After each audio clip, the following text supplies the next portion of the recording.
All right, Dr. Brandt, I think we're good to go. Okay, welcome everyone to the meeting of the Delta Independent Science Board.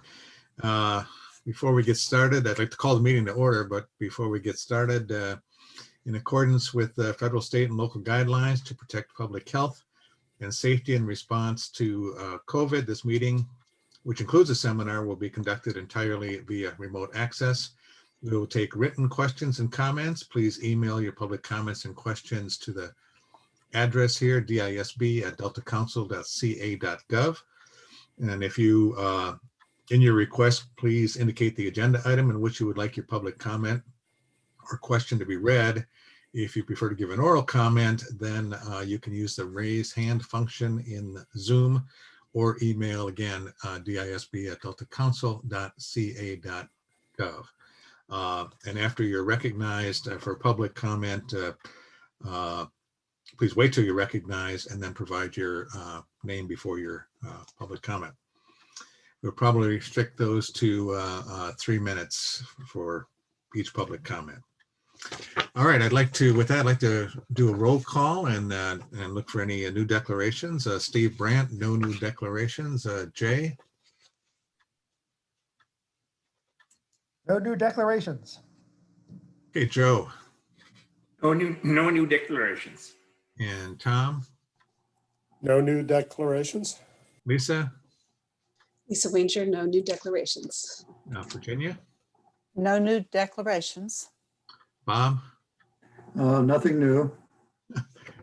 Jim? No declarations. Tanya? New declarations.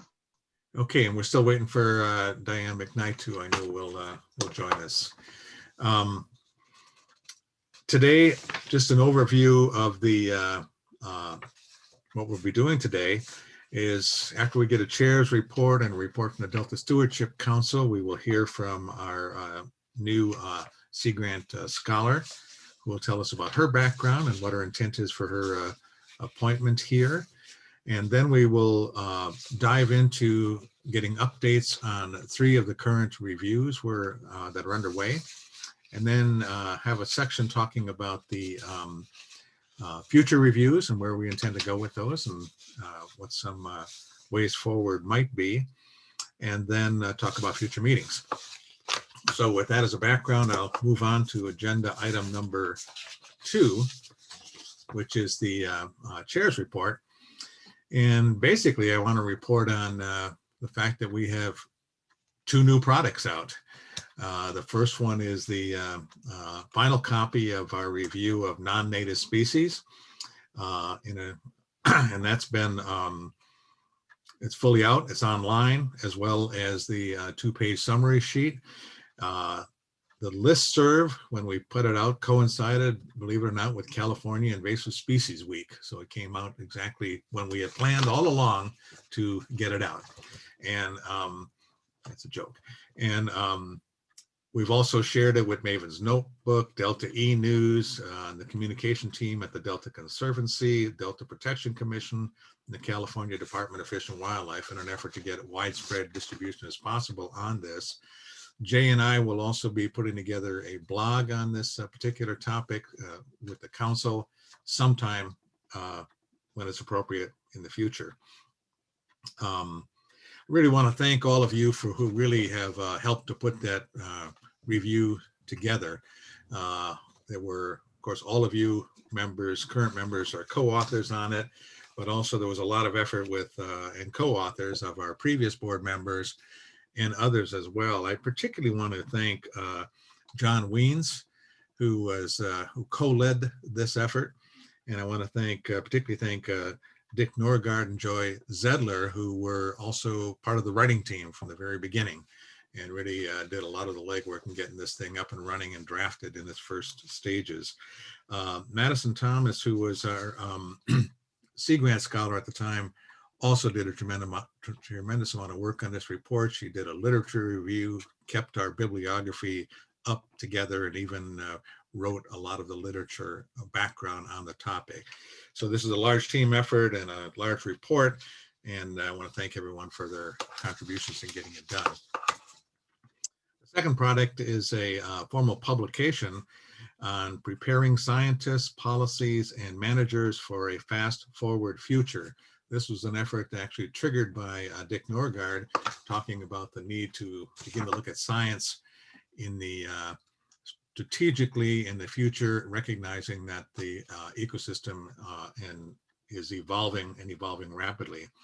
This has come out as a publication as part of the June 2021 issue of San Francisco Estuary and Watershed Science. And a copy of that publication is part of your package. That's all I have to report. Are there any questions from the board members on either of those things? I just wonder if the new members know about the journal, San Francisco Estuary and Watershed Science. Are you aware of it? Have you opened it up and looked at it? Give me a second break.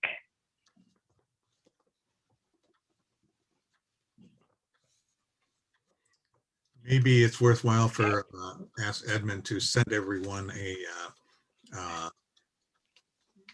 URL for that journal, and then they can sign up. There's actually a way to sign up and get a notification whenever the new issue comes out. But it's a good journal we've published in there as well in the past with the board. Jim has published there many times. It's a journal that's supported, I think, by the Delta Science program. Does anybody know for sure?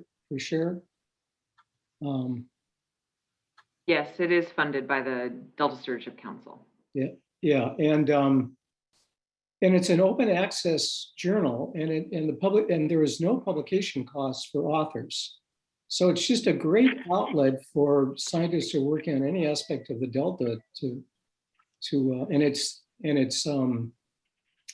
it's cited in Scopus. It's not in Web of Science, but it is in Scopus. I keep pushing them to get this thing cited in Web of Science because I think more people would submit, but it's something that everybody should be aware of. And everybody should know that the articles are heavily peer reviewed, as we can attest for this last paper. So I want to recognize Diane McKnight, who's joined us. Do you have any new declarations, Diane? No, I don't have any declarations. Okay, let the record show we have unanimous participation. Any other comments from the board members? All right, thanks. Any public comments on this, Edmund? We have one from Deirdre Desjardins. I'm going to unmute your microphone, Deirdre. Please unmute and state your name and affiliation when you get a chance. Thank you. Deirdre Desjardins with California Water Research. And I wanted to thank you for keeping the board moving forward during this difficult time. And I think it's a testament to Stephen's leadership and all of your persistence to keep going and get this report out. I did want to say, in the interest of transparency and openness, we sent a letter to the chair and CC'd the board members about our advocacy work. One of the things our advocacy team identified, in addition to fully restoring the board's compensation, was to have an more open and transparent process for consideration of budget and staffing. And that's something the National Research Council, when the National Academy of Science, there's a formal consideration of the budget for the Natural Resource Council and their staffing needs. And we think that would help inform both the council members and the ISB members and the public about support for the Independent Science Board. So information about these issues is in the letters that I sent. And again, I wanted to thank everyone for their efforts. That's all. Hey, thank you, Deidre, for the kind words and support throughout this process. Any questions from board members? Any other public comments, Edmund? There are none. Okay, we'll move on to item number 3, which is a report by the Delta Stewardship Council. And I believe there'll be a series of mini reports, but being led by the council chair, Susan DeTyan. Susan? Hi, good morning, everyone. I'm having a little difficulty breathing this morning, so excuse me if I suddenly have a coughing fit. Just very quickly before Ryan Stanbrook on legislation regarding ISB compensation, and then Amanda Bowl will give a quick update on the Delta Plan Interagency Implementation Committee. Let you know at our next council meeting, the council will be considering approval of 34 agreements to fund 16 research projects. And this is part of the 2021 Joint Delta Science Proposal Solicitation that Dr. Larson has reported to you. And so I'm excited to have that before the council. And we're also the council will consider approval of the Delta Adapt vulnerability assessment. This is a major milestone for officially adopting the climate vulnerability assessment that can for at least a couple of years. And we'll also be hearing from the Department of Water Resources. They'll give us an update on their 2021 emergency drought salinity barrier across False River in the Central Delta. So tune in to the June 24 council meeting if you're interested in any of those items and have time. With that, I'll hand it off to Ryan. Good morning. Thank you, Susan. Good morning, Chair Brandt and members. Pleasure to be back before you this morning. I am Ryan Stanbrook, the Council's Chief Deputy Executive Officer, here to provide a update on SB 821 by the Senate Natural Resources and Water Committee, which was recently amended on June the 8th. As you'll recall, when I came before the board in May, SB 821 did two things. It stated that members of the ISB were not employees of the council, and affirmed that members of the ISB shall continue to exercise their own scientific judgment and conduct their statutory mission independent of the council.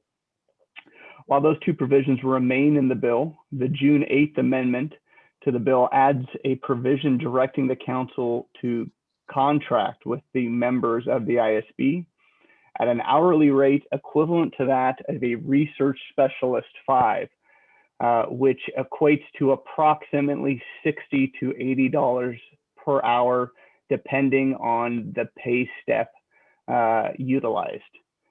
SB 821 passed out of the Senate in early May on a 37-0 vote, and is currently awaiting hearing in its Assembly Policy Committee, which must occur before July the 14th in order for the bill to remain active this year.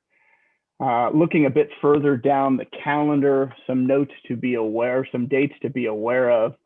August 27th is the last day for fiscal committees to pass bills to the floor. And just in terms of kind of bill flow or flow there, should the bill pass out of its policy committee, its next step would be the fiscal committee. So August 27th is the day for that. It's the last day for bills to pass out of fiscal committees. Bills on the floor must be passed by September 10th to be considered by the governor. And in that case, the governor would have until October the 10th to take action on the bill. Happy to entertain questions now or at the end after Amanda gives her update, and willing and would welcome an opportunity to come back before the board as the board deems fit in the future to provide updates as the bill moves forward. Let's go through Amanda's report and then come back for questions. Very good. There we go. Good morning, everyone. Amanda Bowl, Special Assistant for Planning and Science at the Council, and I coordinate the Delta Plan Interagency Implementation Committee. DPIC's next meeting is the afternoon of July 12th, and we're going to have two primary focuses for this meeting. The first is going to be a panel focused on ecosystem-based management and drought. And so we're pulling together this panel that will hopefully get DPIC members thinking about and discussing drought as it really is the new normal and how we can better work together to manage the ecosystem during multi-year drought. So we have two confirmed speakers. Michael George, who is the Delta Water Master, will be discussing voluntary curtailments and how those and how that can assist during drought times. And then also Rosemary Hartman, who is with the Department of Water Resources and the Interagency Ecological Program, will be talking about the drought synthesis work that she's been doing as well. And then we're also working with California Department of Fish and Wildlife and to get a representative from that agency to also speak on the panel, and then also hoping to get a representative from one of the federal agencies to provide a federal perspective as well.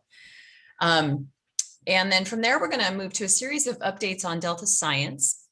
So Dr. Laura Larson will be presenting and really, talking about her vision as Delta lead scientist, and also updating DPIC members on the science action agenda.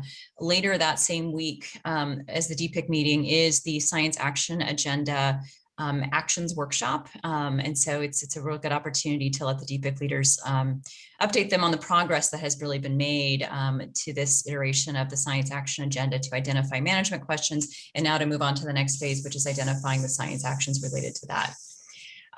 Jessica Rudnick, who is the Council and California Sea Grant Social Science Extension Specialist, will also be presenting and talking a bit about kind of her vision and the work that she's been doing over the last 6-7 months since she joined the Council, but also talking about the survey that she's starting to scope out of Delta for Delta residents. And so I think that will be of good interest to the DPIC members.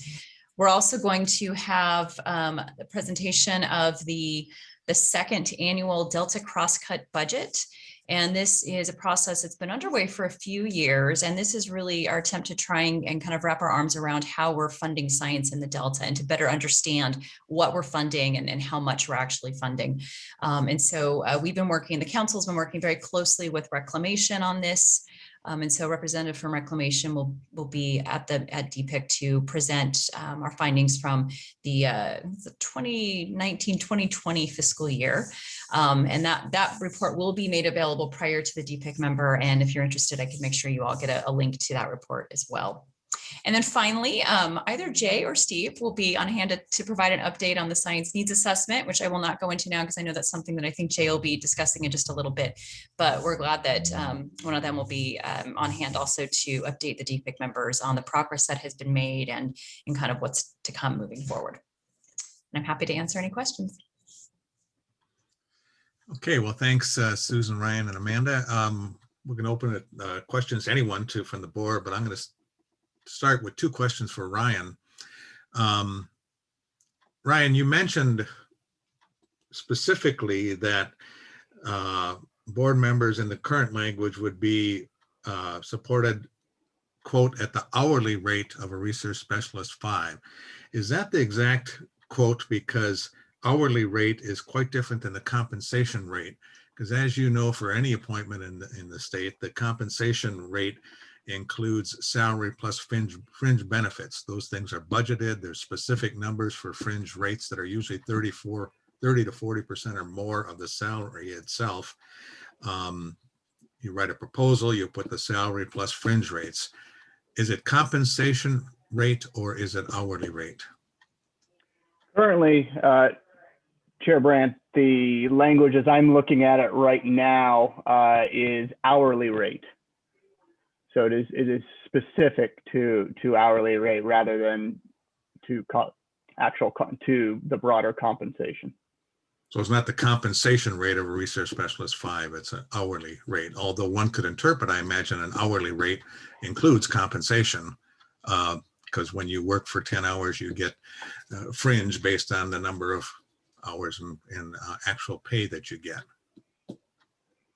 That is something I would be beyond my scope of expertise, but I could look into that and follow up. That'd be great. The second question has to do with the timing. Let's assume that the governor signed this on October 10th. When does the law go into effect? Does it go into effect on October 11th, or is it something else? So good question. Currently, as the bill is been drafted, it would go into effect January 1st of the next year. That said, there is always the possibility that the bill, an urgency clause is added to the bill, just like any bill, in which case the bill would take effect on the day that the governor signs the bill into legislation, should it move to that point in time. The urgency clause is currently not there. Just for something to be aware of, an urgency clause does require a 2/3 vote of each house rather than a simple majority. So the vote threshold is a bit higher. But currently, and as it's currently drafted, January 1st, 2022 would be the effective date of the provisions of the bill, should it ultimately get to that point. Okay, thanks a lot, Brian. Any questions from the board members? Yes, Bob.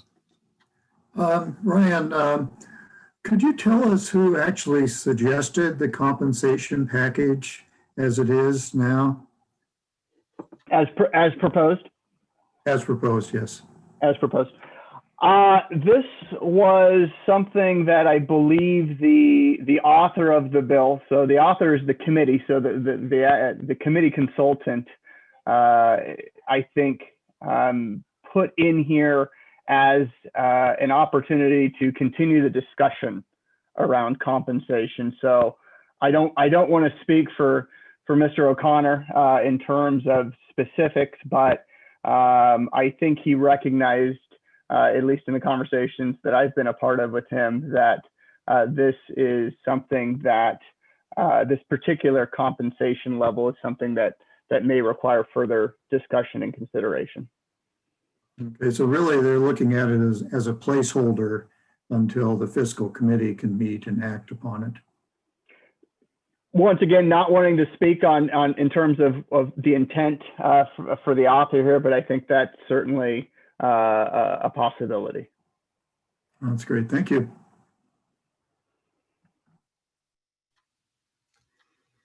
Any other questions for anyone, for the board members? Okay, well, thank you, Susan, Ryan, and Amanda. Are there any public comments on this? There is one from Deirdre Desjardins. Your microphone has been unmuted. Please state your name and affiliation. My name is, this is Deirdre Desjardins with California Water Research.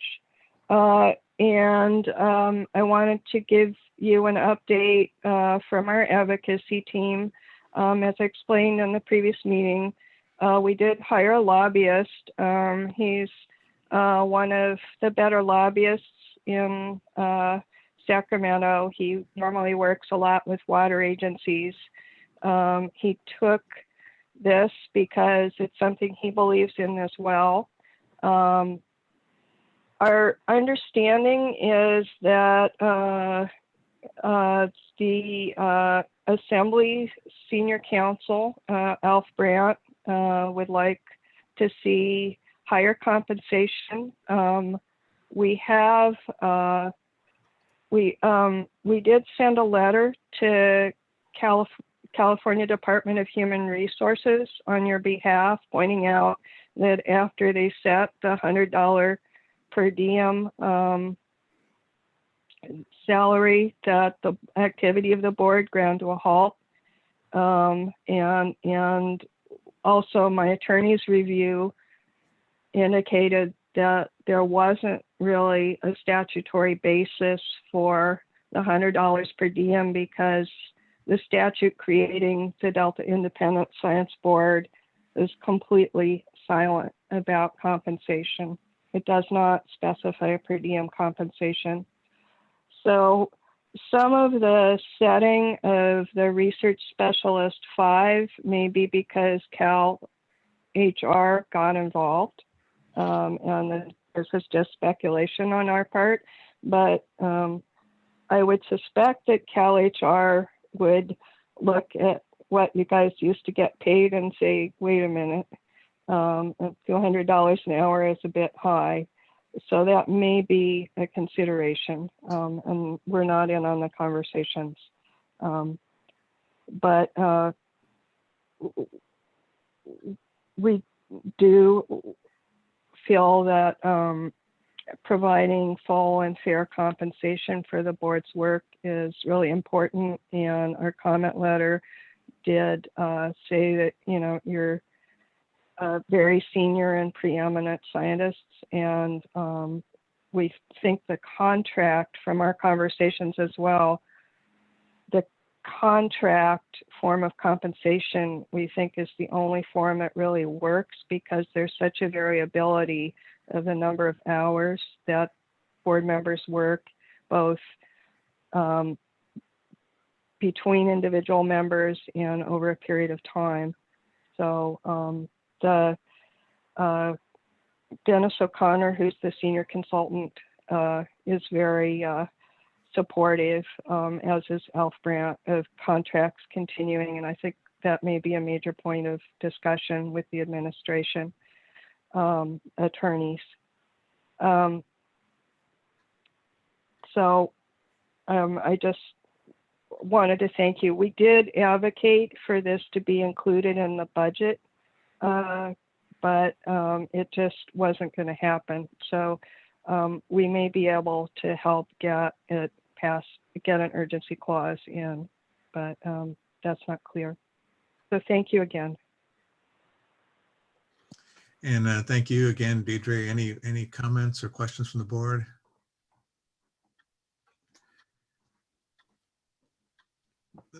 We do appreciate the effort of having something in place where there's a actual pay for effort, given that effort is quite variable amongst board members, from board member to board member, from month to month, from project to project. And so that seems like a reasonable way to do things. And I do want to put a disclaimer in here. Alf Brandt is no relation to me. So but we do appreciate his effort on our behalf. Okay, let's move on to item number 4.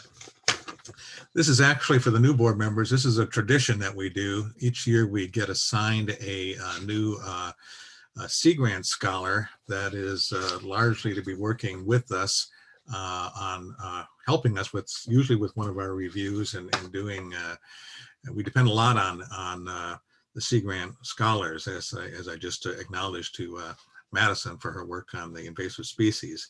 Our scholar, and what we do every year is to have the scholar give us a presentation and tell us what they're all about, and what their past is about, and what they hope to get out of their 1-year scholar award working with the Delta Independent Science Board.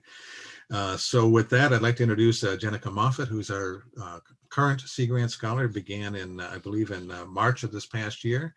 And she's going to give us an overview of some of her past research and interest, and then we'll have some questions on it, and we'll get a chance to get to know her a little bit better, and because she'll be working with us for the at least almost a year. So Jennica, you're on. Yeah, thanks, Steve. I'm going to go ahead and share my screen now. All right, does that look good to you all? All right, so thanks, Steve, for that introduction. As mentioned, I'm Jennica Moffat, the current 2021 California Sea Grant State Fellow with the Science-Based Adaptive Management Unit of the Delta Science Program. And yeah, I started in March, and I've really enjoyed the past 3 months or so working as a fellow and helping to work with the ISB, and I look forward to the next 9 months or so to continue in that capacity.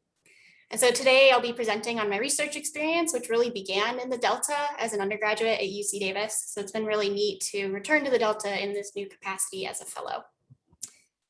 So the outline of my talk today will kind of follow the timeline of the last 6 years or so of my life, starting in 2015 as an undergraduate intern at UC Davis, where I then continued on as a research technician to 2018 when I started my master's program at Cal State Northridge, and then to now as a 2021 Sea Grant Fellow.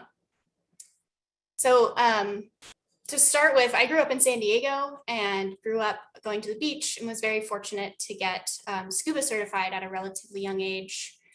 And through this, I really fell in love with the ocean and coral reefs, and subsequently learned and became concerned with their degradation, and then quickly learned about really the degradation of many natural ecosystems due to climate change and other anthropogenic influences. And so with this in mind, I decided to go to UC Davis to get my bachelor's degree in environmental science and management, with the goal of really figuring out where can I be the most effective in this effort to protect and improve our natural spaces and their services. And during my undergrad, I was looking for an internship in the aquatic world, and my marine ecology professor at the time suggested I reach out to Dr. Peter Moyle. So I did, and happily there was an opening for me working closely with Dr. John Duran at the Center for Watershed Sciences. And so having no experience and very little knowledge really of what an estuary even was, I was able to jump right in and work on several projects in the Delta and Sassoon Marsh, including 2 long-term monitoring projects, the ARC project in the North Delta and the decades-long Sassoon Marsh fish study, as well as helping to support several graduate student projects that were being done during my time at the Center for Watershed Sciences. And so already through the work that I have been doing with the ISB on the monitoring enterprise review, it's been great to kind of think back to my work on these projects in the frame of this bigger monitoring enterprise. But the very first task I began with was identifying and counting zooplankton samples. And while working on this, I learned about the vital role of zooplankton in supporting the food web and how they were, surprisingly to me at the time, a major consideration for management in the estuary. But I also learned while looking at our cabinet full of hundreds of zooplankton samples, how important it is to consider and plan for data analysis and management, especially in these long-term projects like these where some of the data collection can really build up. And I started to really appreciate all of the other aspects of monitoring programs beyond just the data collection that are essential to making science useful and effective. I didn't spend all of my time at the microscope though. I also got to go out in the field quite a bit and conduct several sampling techniques in addition to water quality and zooplankton sampling, including seining and trawling and electrofishing. And I really like to think that a surefire way to keep an intern around is to get them on an e-fishing boat, because this is just about the most fun I have ever had out in the field. So in addition to that fun that I had, this experience was formative in not only introducing me to science, but also was an introduction to the various habitats of the Delta and Sassoon Marsh, as well as it started getting me thinking about various field sampling techniques and kind of the pros and cons. And I got to see firsthand how we caught a completely different community when we trawled versus when we electrofished. And how do we reconcile these differences, and how do we take that into account to be able to use this data appropriately?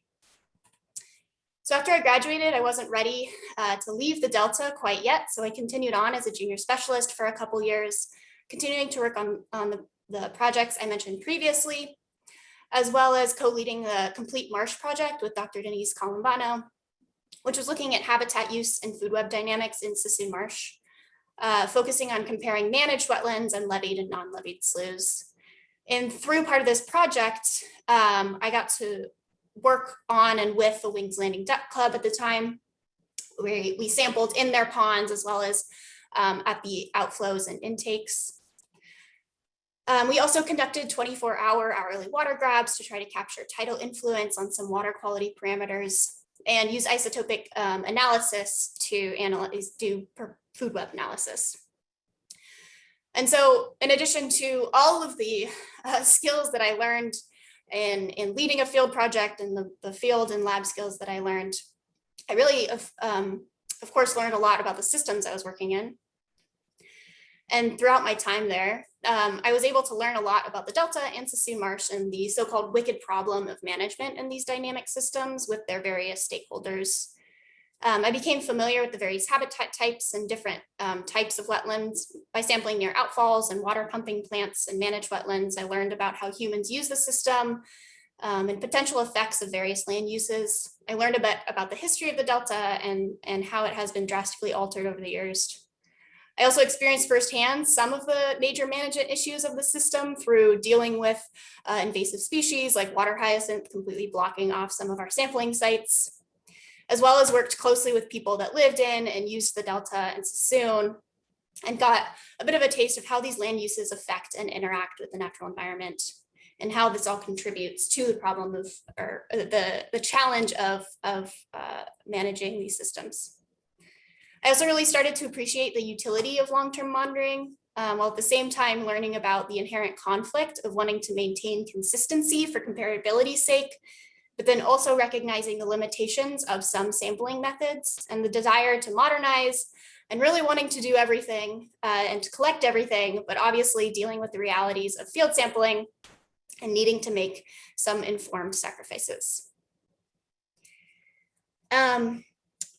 And so I did eventually leave the Delta and move down south to Los Angeles to get my master's degree in biology from California State University, Northridge, working with Dr. Casey Terhorst. I took a bit of a shift from my previous work and returned to the marine world because I was still very interested in contributing to research on the future of coral reefs. And so I did my thesis on how symbiont genotype influences host response to temperature in a model Cnidarian dinoflagellate mutualism. So sorry for that mouthful. But I used the upside down sea jelly, Cassiopeia, as a model system because they, like corals, have an obligate mutualism with microalgae, where they rely on the photosynthates of these microalgae for their nutrition.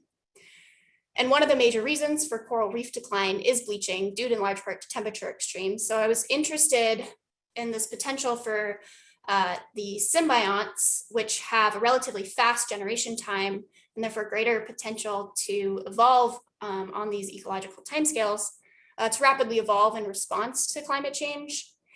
And if that could influence how the host responds to climate change and potentially rescue the host without it needing to evolve on the same ecological timescales. And so to address this kind of big question, I asked two questions for my thesis. In the first part, I was looking at these symbionts in culture, so not in symbiosis, but growing in clonal colonies in their own, in flasks, as you can see in the top left there. And I asked if symbiont strains responded to temperature differently when not in symbiosis, with the idea that variation in response to a selection pressure, such as temperature, suggests an opportunity for selection and therefore rapid evolution. And then my second question, which was really my main question, was looking at this mutualism and looking at when in symbiosis, if that variation affected the fitness and temperature response of the host, and therefore the evolution or change in the symbiont identity would affect and potentially rescue their host from a rapidly changing climate. So I used the polyp form of the upside down sea jelly, which you can see about 8 of them in that bottom left picture there, and the cartoonized versions in the bottom right, showing a very simplified version of this part of their life cycle. And I tested multiple fitness components, including rate of development and asexual reproduction, to see if the effect of temperature on these fitness components varied based on the symbiont strain they were hosting. And so overall, I found that there was variation in temperature response between symbiont strains, and once in symbiosis, that variation did in fact affect how the host responded to temperature. So I'm showing you one graph here of just the results from my fitness component of the rates of development, not with the intention of really tearing this graph, getting into the details of this graph, but to overall demonstrate my findings.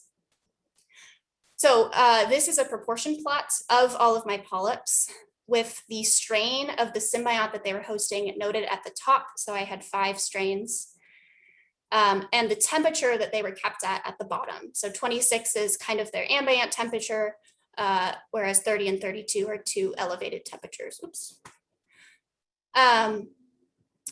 And each color in this graph represents the proportion of polyps that reached each specific developmental stage.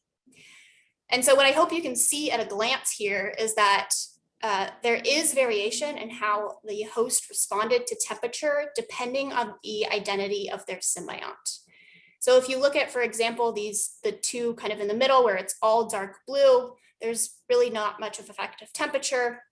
Whereas if you look at the other strains, there is more of an effective temperature.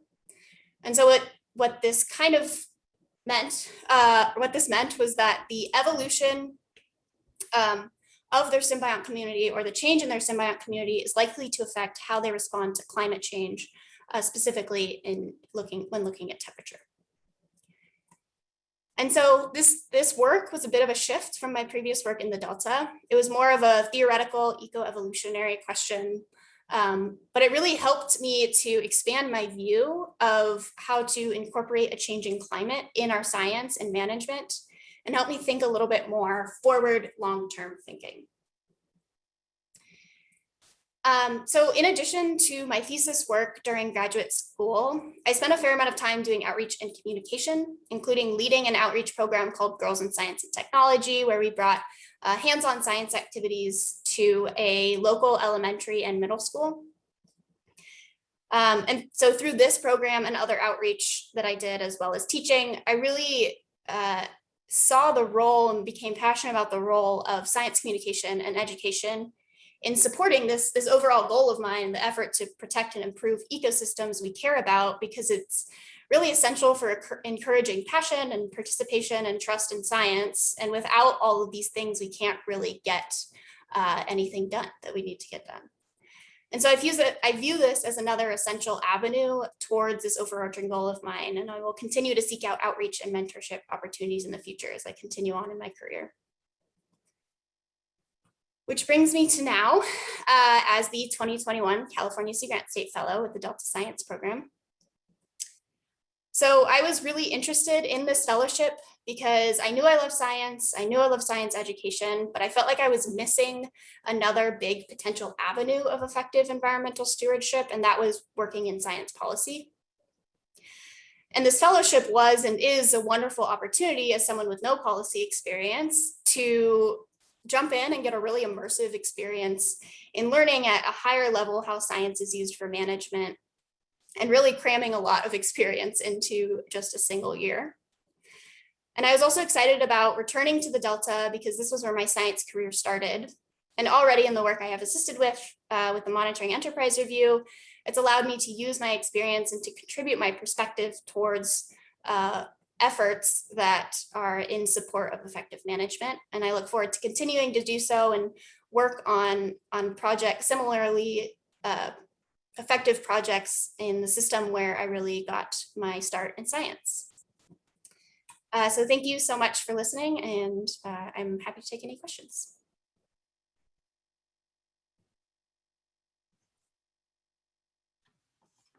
Thanks, Jessica. That was a very interesting talk, exactly what we were looking for. I just want to remind folks that these Sea Grant Scholar positions are extremely competitive, and every single year we get assigned one of these candidates, and they've always been excellent, and they are really a tremendous asset to the work that we do.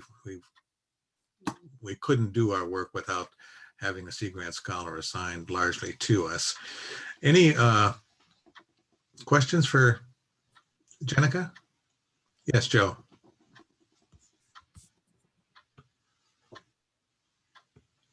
So how much, I know you have been there only for 3 months, how much policy perspective you are getting exposed to as a Sea Grants Fellow? So yeah, it's great. I think that the fellowship, the hosts and everyone that's involved in hosting the fellows really are prioritize making sure you get lots of different experiences. And I felt super supported in that. So obviously working with a board like you all is one big aspect I've never had experience in, but also working on kind of other things like helping to put on a symposium and other reports. And then also just being in all of the meetings and all of these different, it's been really interesting kind of getting to sit in and listen and maybe even contribute to some of these kind of working groups and just observing and taking part in this collaborative work, and really, especially in a system where there's so many different groups working in and trying to manage and lots of different stakeholders. So it's been a little of everything. I mean, I'm amazed how much I've gotten in already in three and a half months or so. So I'm sure it'll just keep getting more and better. Good luck. Thank you. Any other questions? Thanks for working with us. We really appreciate it. You've been a great help already. Yes, Tom. Jennica, I'm curious. I guess you've completed the interviews for the monitoring review. What was your perception of the interviews? What major conclusions did you draw from them? Goodness. Well, I think one thing, not so much about the results necessarily, but one thing that I found really interesting was all of the different perspectives, and kind of maybe before this, I would be like, oh, everyone has kind of the same perceptions of what's going on, but really they don't, even agency to agency, and, you know, agencies versus NGOs. So I found that super interesting and enlightening, and how everyone has different priorities, and kind of how that emphasizes the importance of syntheses like this, and trying to see, okay, we have really a substantial number of needs and questions, and everyone has different priorities. So how do we prioritize things and make sure that everything is addressed that needs to get addressed? Because like I said, you know, we all want to do everything, and it's just not feasible.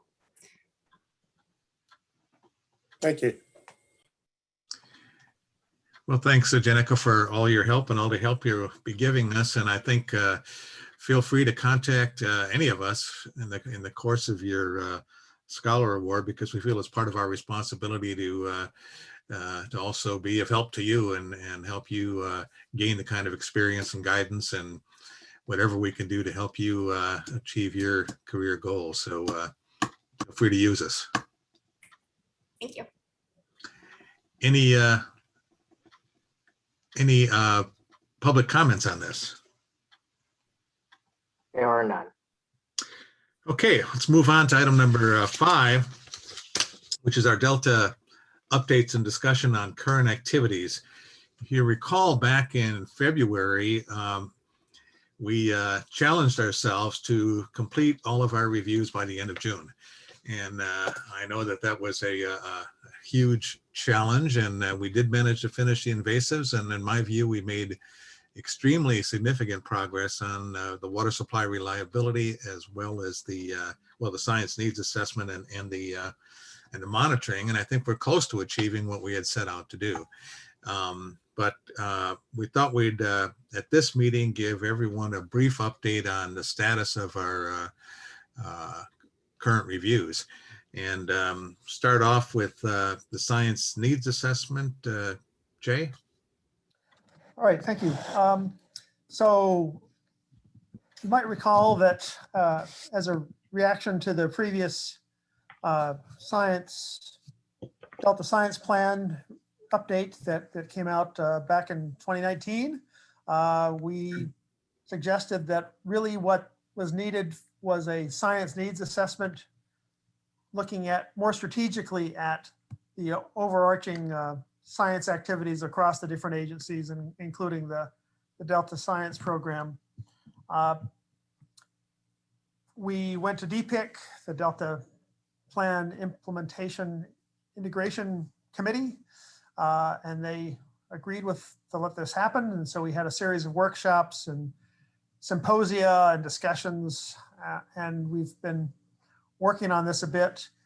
We, as you've seen before, we had one major approach that we suggested, which is to try to use the idea of forecasting to improve the focus of some of the interagency science activities, and to give it a focus that the decision makers and the policymakers could better employ and think about, but also to give some more coherence to the interagency programs and the interdisciplinary programs as needed.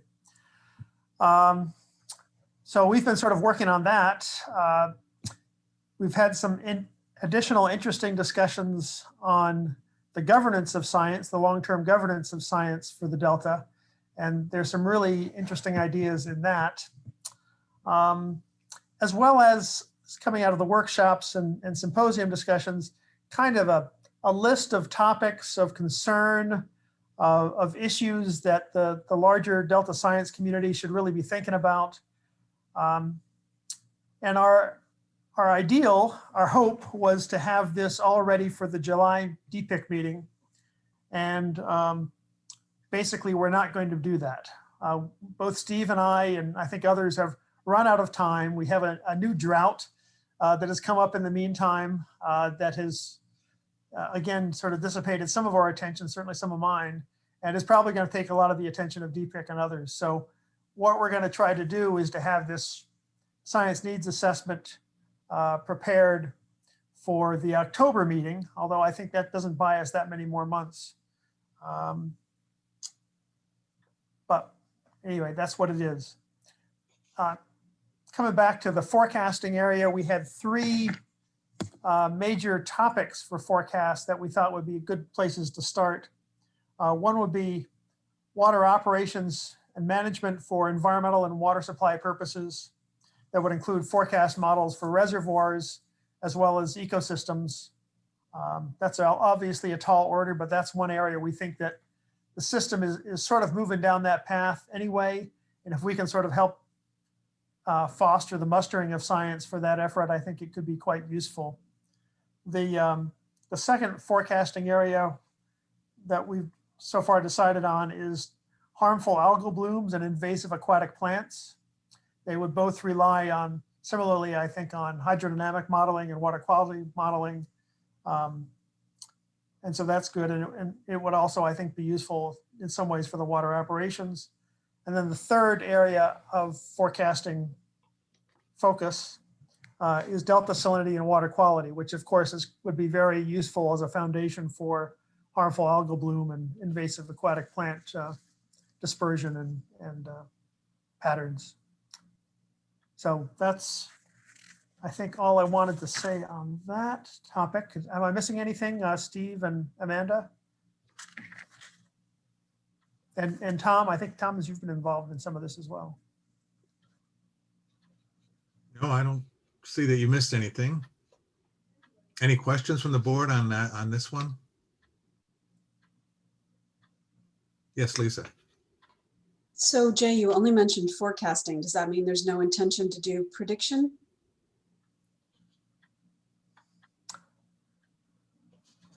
Can you remind me of the difference between forecasting and prediction? Basically, as I absorbed from the last talk, forecasting is in the absence of any change, just understanding what the no action scenario is how I would phrase it. And then prediction is I want to now manipulate the system and judge how well it's going to respond. This would be prediction and forecasting, because you'd want to use all of these operationally, where you'd want to explore different operating policies and decisions. But it would be in a forecasting time frame, say probably seasonal operations for the most part. But it might be looking at seasonal operations with climate change far into the future. But I think the intent would be to develop the forecasting capabilities, forecasting or predictive capabilities, as we prefer, to be useful in the near term, just because I think that helps keep you paying attention to reality and empirical reality. I just have one follow-up question, if I may. Sure. So obviously you need to get a base of models to even do this, but something I always think about is the need to think about scenarios of what we can't predict. And it would be interesting to also put that in as a science need, just in terms of a method to develop scenarios that's a little more creative than we tend to think when we're just rushed to get a model out. I'm thinking of with HABs, I'm aware of situations where they suddenly pop up where they were unexpected because like the salt load gets so high that suddenly you get a saline hab in a freshwater system. And, you know, there are these unexpected things. And so that just throwing stuff out there. I think that's a really good idea in the sense that, you know, with you know, good modern forecasting, you do a lot of numerical experiments to look at wide ranges of sort of robustness, as well as to see the stability of your predictions and the predictability. You know, sometimes the equations are just against you. They have chaotic behavior and you're just doomed. Maybe you can forecast 2 days out. And then after that, it all goes to, you know, you're better off using the historic record or something. And I think that's a great idea, Lisa. I think some of that is actually discussed in the water supply reliability report, where the known knowns and unknowns and surprises and things like that, and being prepared for those kinds of things as well. But I think that's a good suggestion for any of this forecasting / prediction stuff. Any other questions on this one? Tom? This is more just a comment. There was also, we've talked a lot about science governance, but we haven't developed that piece as much. And then also, go ahead, Jay. So thank you, Tom, for bringing that up. That what I'm seeing is that we would have sort of 3 substantive parts to our science needs assessment, at least as I see it now. One would be on the forecasting focus for interagency science activities, interagency, interdisciplinary science. The second would be some ideas on governance. Governance is really hard to propose changes on. You sort of have to be really lucky or have a really terrible drought that would motivate people to think differently. So we might get lucky in that sense of you know, tragedy befalling the system. And then the third part that we would have would be, again, this sort of list of topics of concerns that we've had in the discussions on the science needs assessment to help the managers think maybe a little bit more specifically about the future that they're having to manage for and manage with. But the governance side, I think, is really important, and we'll have some pretty interesting and hopefully substantive recommendations on this. Yes, Tanya. Tanya.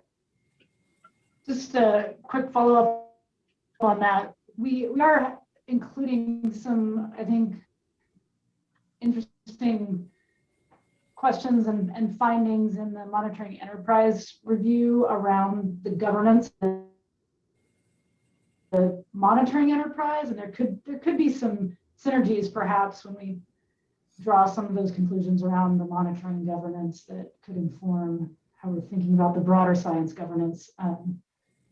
Looks like my internet connection is unstable, so I don't know. We're getting the gist of it, Tanya. Thank you. That's an excellent point. Okay. Perhaps there will be a hidden advantage in our delay in that we'll be able to perhaps have the monitoring enterprise report done or further done that would help inform and give some further insights to what we should do with overall governance. That's an excellent point. And perhaps we should blame, if we were cagey people, we would blame our delay on wanting to wait until we had the wisdom of the monitoring enterprise report.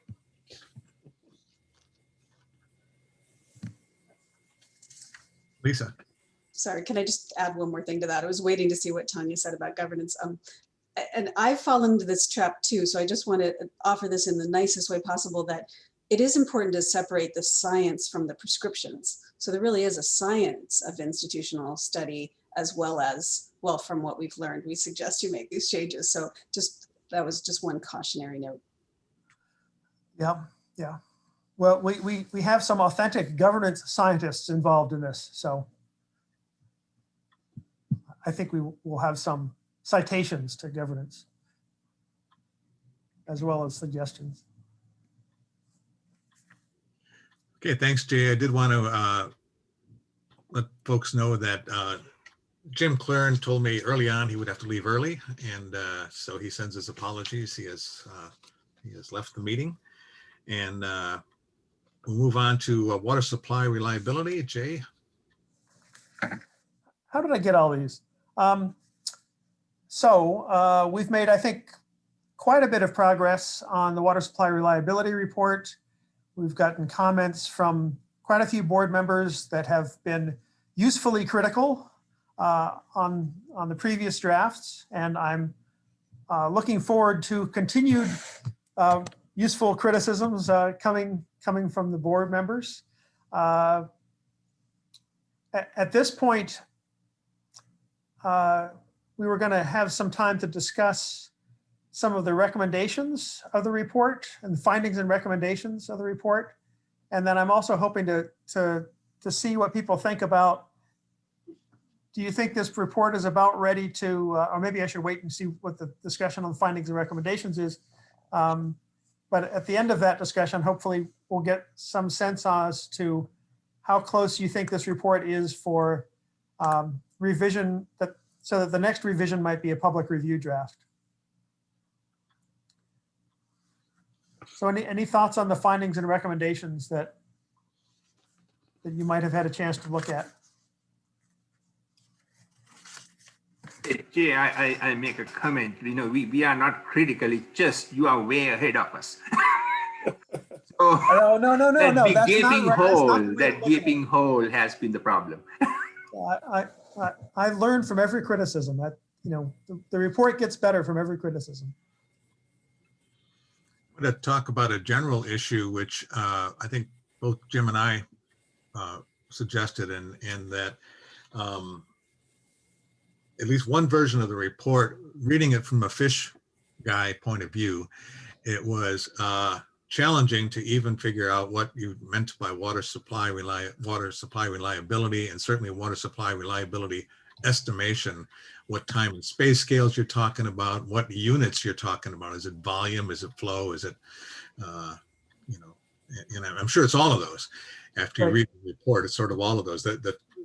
That's particularly lost in the executive summary. But I think what Jim kind of suggested was, who's the audience, and is it for is it everybody, including fish people, or is it going to be targeted towards, more specifically towards, experts in the field?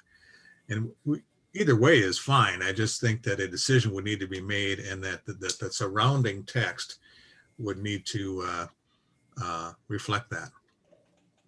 Yeah, that's a really good point, and I think that's entirely correct. And Jim had some really good suggestions for making some revisions along those lines. I tend to think this report has two audiences. One is pretty technical, and the other is much more managerial and policy, and they speak different languages. So there's several different ways we could do that. One is maybe we have a policymaker executive summary that is very separate from the technical summaries. But I think we should think about that and work on it some more. Yeah, and that to me is not critical of the content, as we have discussed content in the back. Oh, it's really important.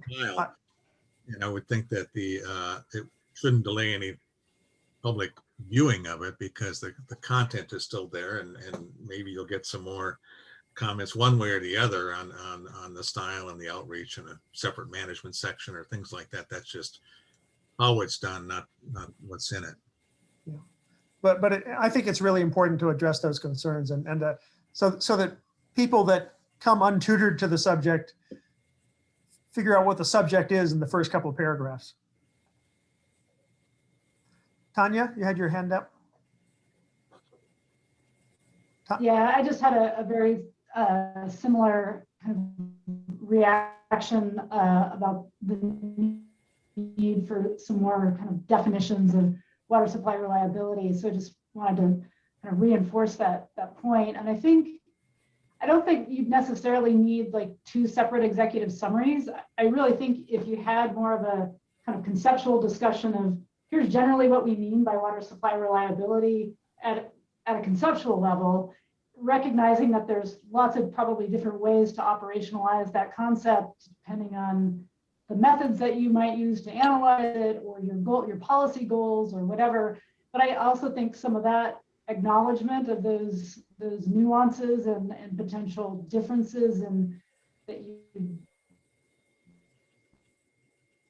look at water supply reliability approaches that you're taking, or the goals that you have in a particular policy. So yeah, just I think that would be really important in both the executive summary and then maybe at the beginning of the findings and recommendations section, or the introduction to the report. Great. Thank you very much. I will say that the introduction and the executive summary were even worse before Tom redrafted it. Jay, any other thoughts on? Yeah. Tom? I had one thought, because we've gotten the comment that the document is perhaps too technical for many of the members of the potential audience. And I remember one time reading a book that was a little like that, but each chapter, in this case, it would be a section, we have a 1 or 2 paragraph summary sort of in English of what that section is about. And I mean, it took me a while to figure out what the significance of each section was. But then after I began to grasp the importance of it, you know, making that point to the reader in just plain English at the beginning, you know, maybe a section in italics so it really stands out, would help a lot meeting that other audience. That's a good idea. Thank you.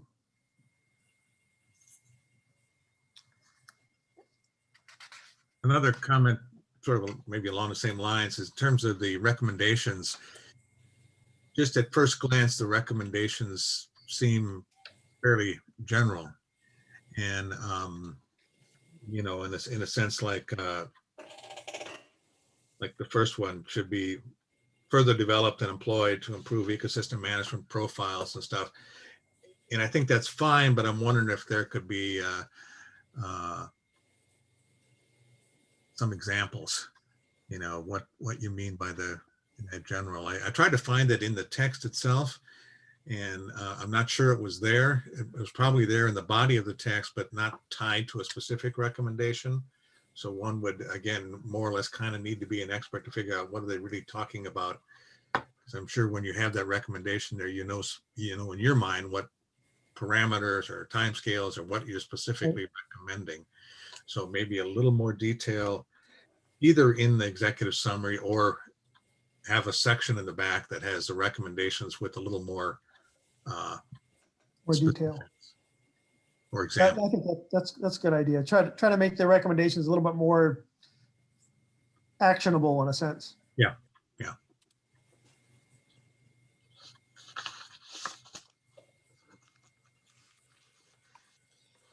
Any other comments or thoughts on the findings, recommendations? Do you think it's getting close to being ready for a public review draft? Nobody's committing on this, huh? No, I see Diane nodding her head and Tanya nodding her head, I think, but I'm definitely nodding my head. I think it's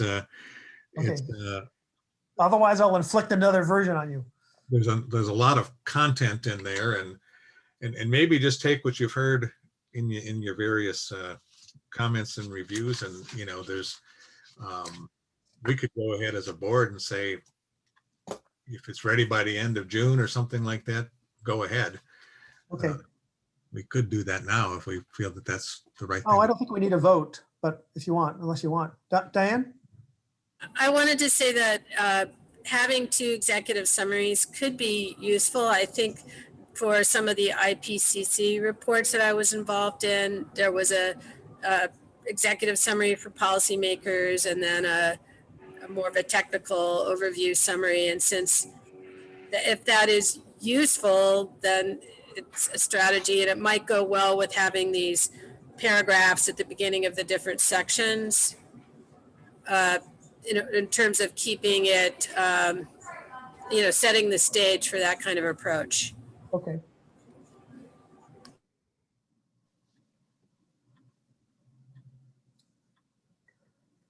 All right then.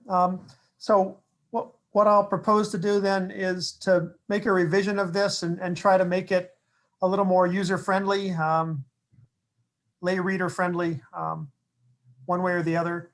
And if you don't like it, we can still change it afterwards. But I'll try to have a public review draft out ideally by the end of this month, and then maybe we can be done with this report by the end of the summer. Because it takes about 30 days we have about 30-day comment period, and then we'll want to make some revisions before we decide whether to approve it or not. Sounds good. Any objections to that? All right. Very good. Thank you all very much. Let's move on to the monitoring review. For those who haven't been following us, this is the absolute largest review we've ever done and the most complex, I guess. And Joe, did you want to bring us up to date on where we stand?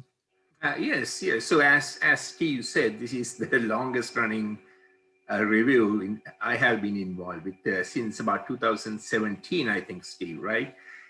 And so we had a group working on it and rotated off John Vince Resch.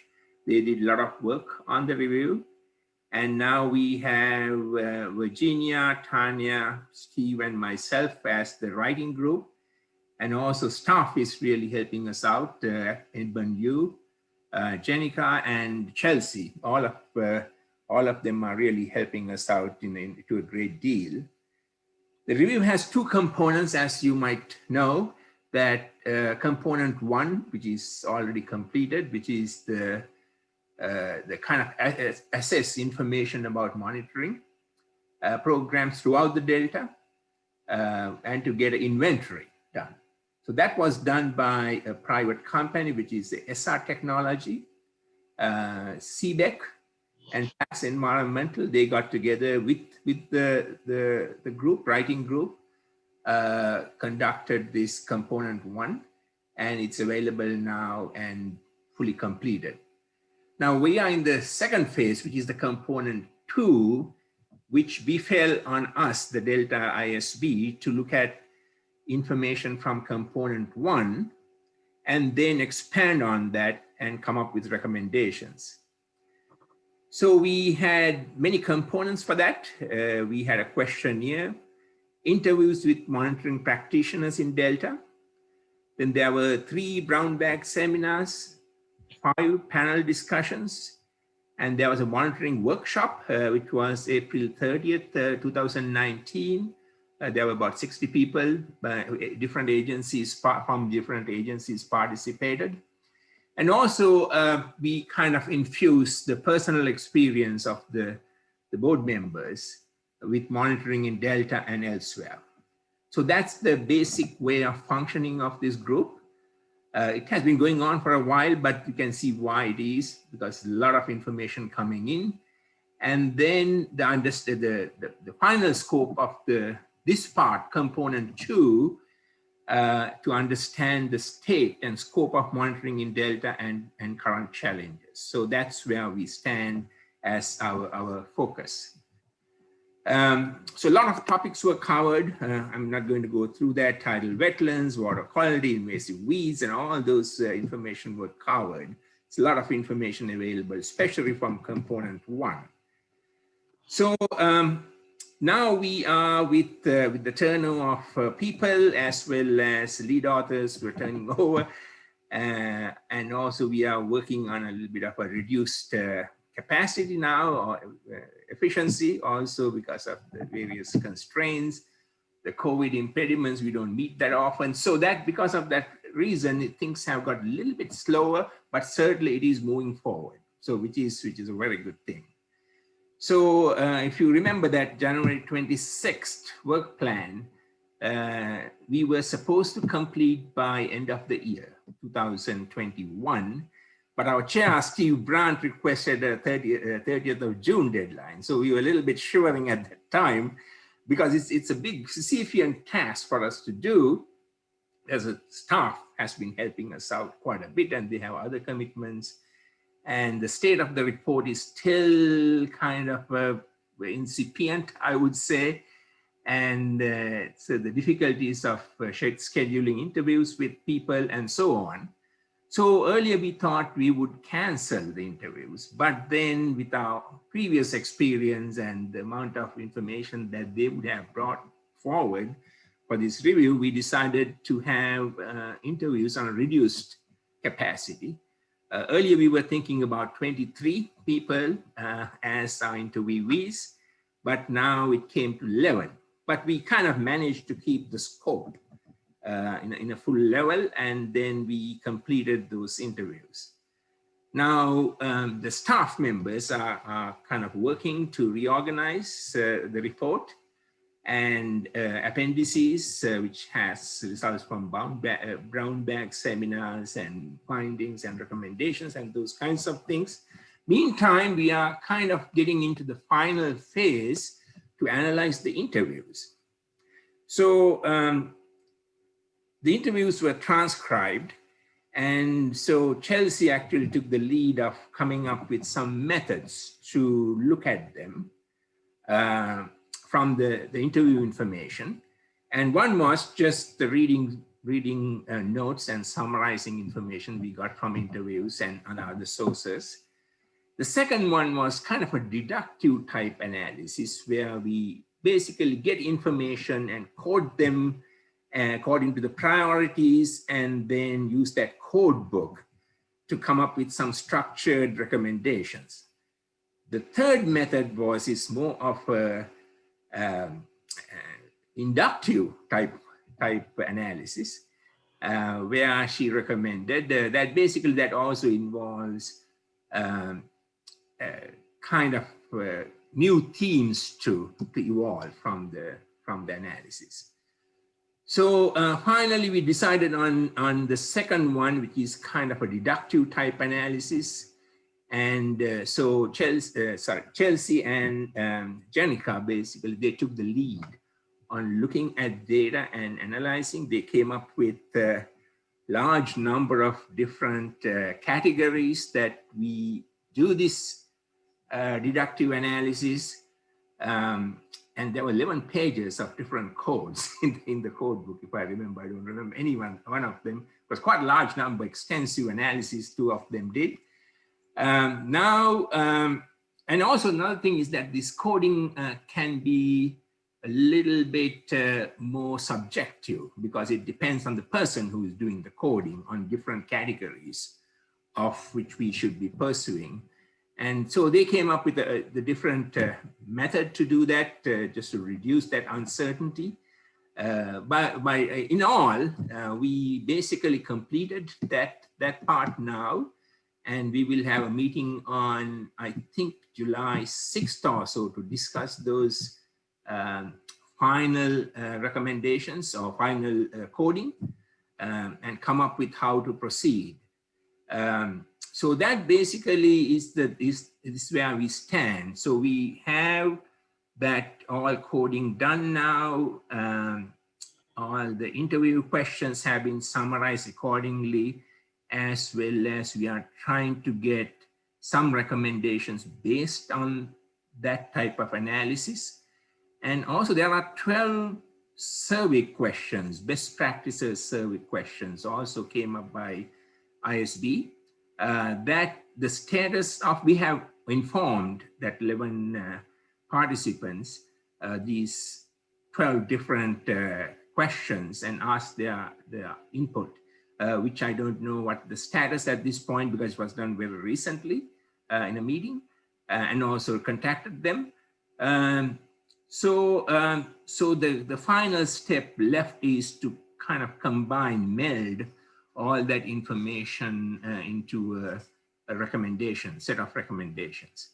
So I don't know what the time frame would be, Steve. You are a member of the board too, so we kind of know we are going somewhere quite well, but the time scale will be the issue, because we are heavily dependent on the Science Council folks to help us out. So, so that has to be determined. So with that, I will ask probably Virginia and Tanya and Steve to make some comments about your thinking of the process. Steve? I think the process is going along fine. I know my understanding is that and I could be wrong, but the written components of the interview results will be done by this week, and it seems to me the next. I know there's been a revision of the report outline, and so I think. In a lot of sections of the various report already written. It seems to me one of the key things to do next is to settle in on the recommendations. Yes. And we have a series of recommendations that largely the people working on it on the previous board had put together. And that's we have the recommendations from the contractor. And I think in component one, and our thought was that we as a board would look at those and see if those are some of those that we want to adopt or modify or reject as our recommendations. And then we have other sources, as you mentioned, the panels and the workshops and the interviews of if they're in our own backgrounds and reading, whether there's some other recommendations that rise to the surface. And like I say, the draft of, I think, 12 or so that had been done. And focusing in on those and seeing if we can have a set of those for discussion at the July meeting would be great. And that's, just the recommendations. Are we ready to go? And that's sort of a content kind of review, approval kind of thing, looking at that, see if we're ready to go at that stage. Thank you, Steve. And probably we can ask our new members, Virginia and Tanya, whether they have any comments.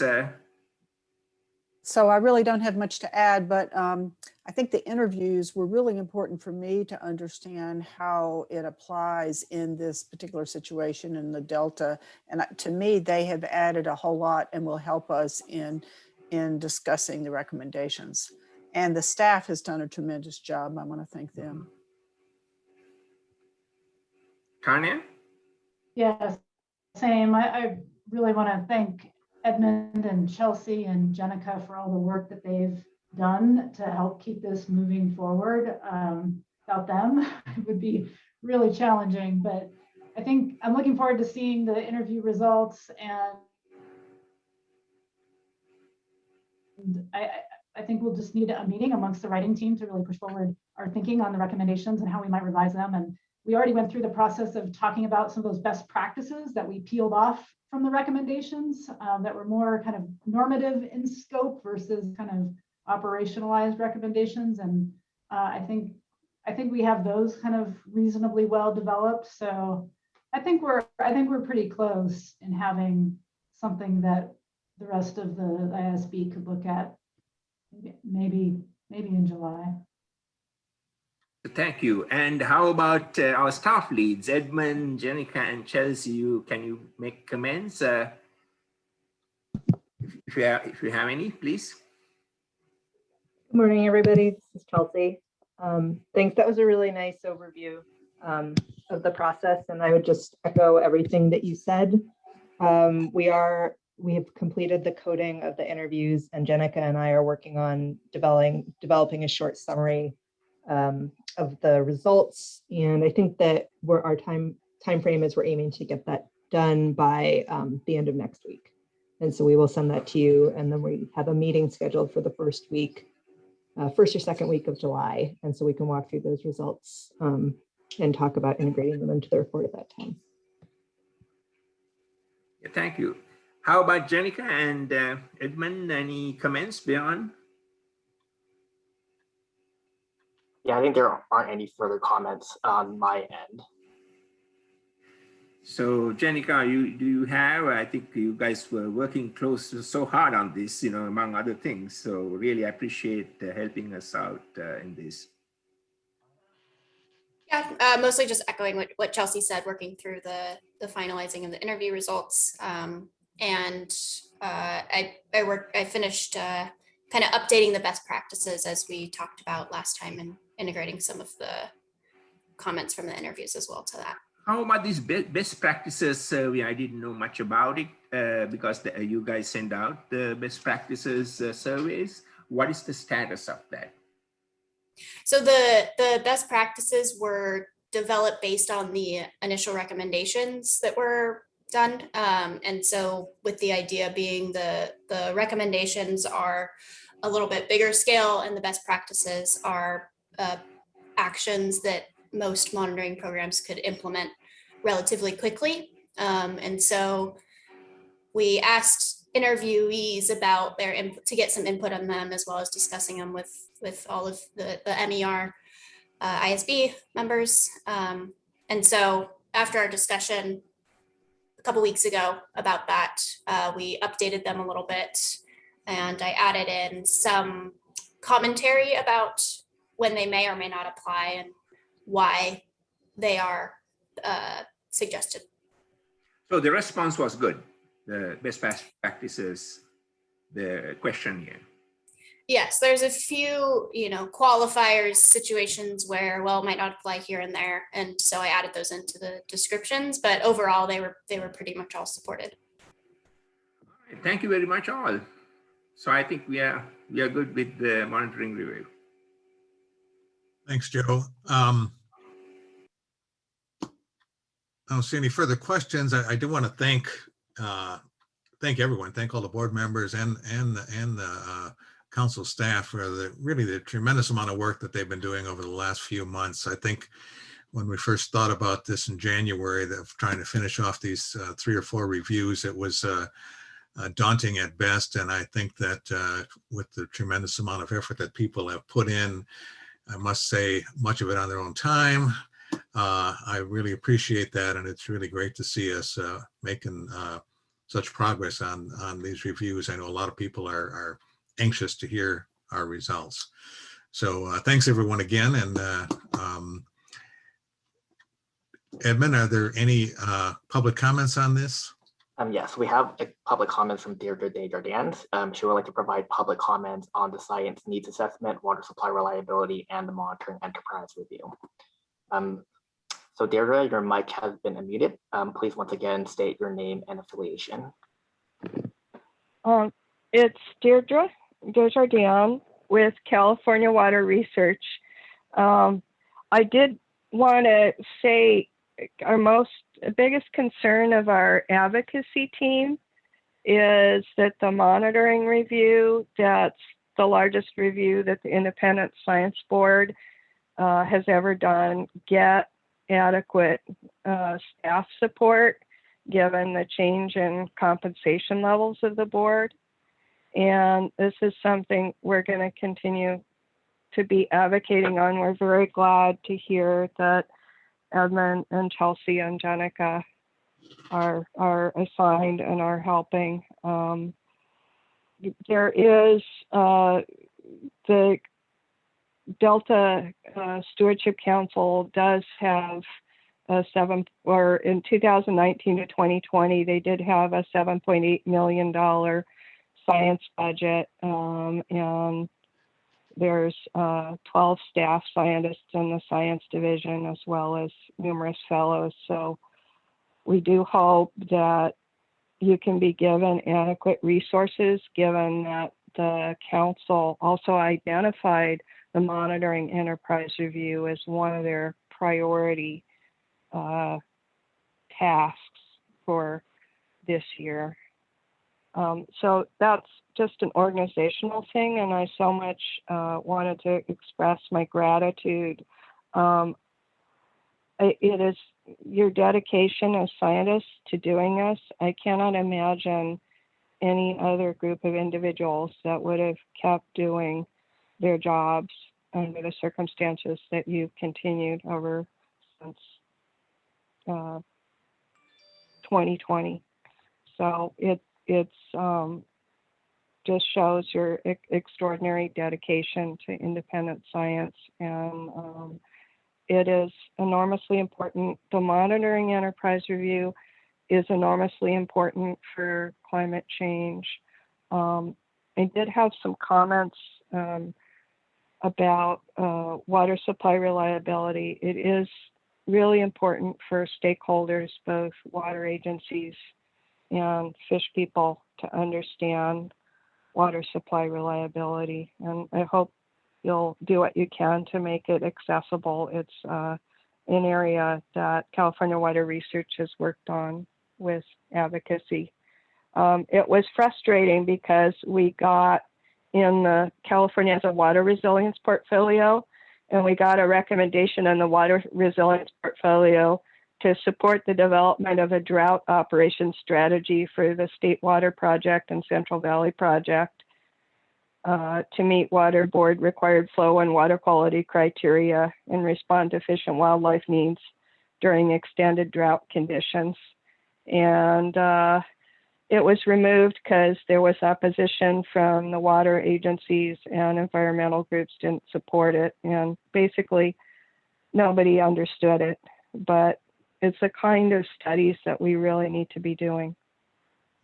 So that concludes my comments. Thank you very much. Thank you, Deidre. Any comments or questions from the board? Okay, any other public comments, Edmund? There are none. All right, let's move on to item number 6, which is future reviews and activities. This is a discussion we've had over the last couple of board meetings, and I want to just give a little background and maybe propose a way forward. And feel free, it's a vague proposal, but feel free to object and debate and discuss the way forward. But I think anyway, the background is that, you know, we are kind of expecting to finish up these reviews in the next few months, hopefully. And I guess as chair, I don't want to be in a situation where when we turn our last review in, we say, okay, now what are we going to do? And I know we're in a state of flux now because we don't know how many hours we can put in or what our compensation will be or whether or not we can meet in person, and those kind of things are all questionable. But I do think it's important for us to begin seriously thinking about how we're going to move forward, what we're going to do, and so forth. Now, you've got a 2-page kind of summary of approaches to future Delta reviews, and it's largely taken from our May meeting. I just wanted to highlight a few things that I heard board members say and others say. First, I think that Lauren Hastings' review of the board, I think, really highlighted the value of our thematic reviews. I think that I was pleasantly impressed by the amount of confidence in the trust and our recommendations and so forth that stakeholders put into those thematic reviews. And I think it would be an absolute shame for us to stop doing those. I think that just because of how valuable they've apparently been. There's some other suggestions that she made. One is that we should put some more effort on the initial phase of a review to make sure that it is, that we know what agencies are involved, we alert the agencies, maybe get their input at an earlier stage so that we can hone those reviews to be more relevant. And then some more effort on the tail end so that our outreach efforts to those agencies and others are valuable and heeded and taken. Our recommendations are taken. So putting that as background, I think there was also suggestions about board members that maybe we ought to narrow the scope. We discussed looking at the science of individual agencies, and I think that's kind of been sort of not supported very well, my interpretation is, but that we should maybe think about looking at reviews that are perhaps shorter, that can be done within a set time frame, and that maybe a little bit narrower in scope. And so how do we do that? Well, one of the things that we can do is when we first put together our prospectus of a new topic, we should, when we pick that topic, perhaps we should scope it out for a topic that we can do within a year. And by that, I mean, at the time we pick the topic or discuss the topic, we say, well, how many hours can we think we can devote as a board into this particular thing? Now, if we're under our present situation, that will be a certain number of hours. If there's some sort of actual pay for effort, it'll be a different set of hours. And we scope out right at the very beginning, how long will it take? How many hours can individual board members put into this review? And that should help us define what the level of effort is and what the scope of that review would be. I think we can use some of the reviews we've done. We've started out, so that's point one, set up the scope, both the time and the number of hours, who has the lead, and better define how this process is going to go up front. With perhaps, I'm just saying, somebody said 6 to 8 months, but I'm saying maybe a year sort of time frame to finish it. Another thing we could narrow down is we've in the past, when we deal with a subject, let's say non-native species or invasive species, our first effort is to review all the literature on a global basis on the topic and find out where the science is. But perhaps what we can do is focus in on what are the key upfront, the key issues in the Delta related to the science of this issue in the Delta, and focus our review on the science. Certainly we got to be aware of the topic in general, but maybe we don't have to review the topic in general. What I'm going to propose for our August meeting, in the next agenda item, is we're going to have is to bring in some of the 6 top agencies as an example in the working in the Delta. The 3 top federal agencies who are doing most of the science, the 3 top state agencies that are doing most of the science.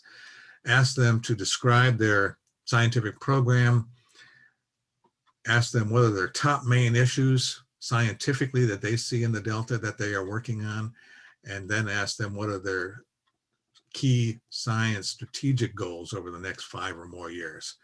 That, number one, will give us, give all board members some sort of an idea of the science that's going on, where agencies think they are. And that may help us to narrow in on some topics that might have cut across some of those agencies and help us refine what we're doing. So we're listening to the agencies up front. What are they doing? We'll pick out a topic, thematic topic or 2, but really scope it out like you would in a proposal. You know, it's going to take this many hours. This person's going to do this. That many persons are going to do that.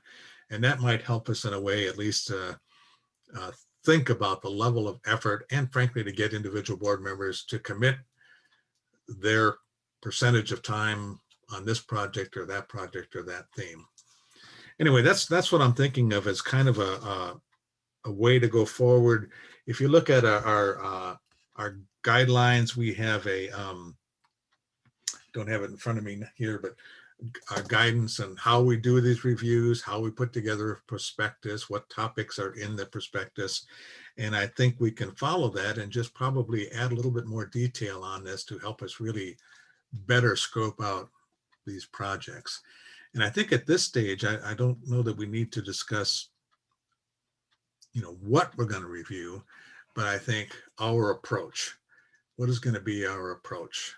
And what I hear again is continue thematic reviews, but narrow the focus, include more agencies up front, and to shorten the time frame.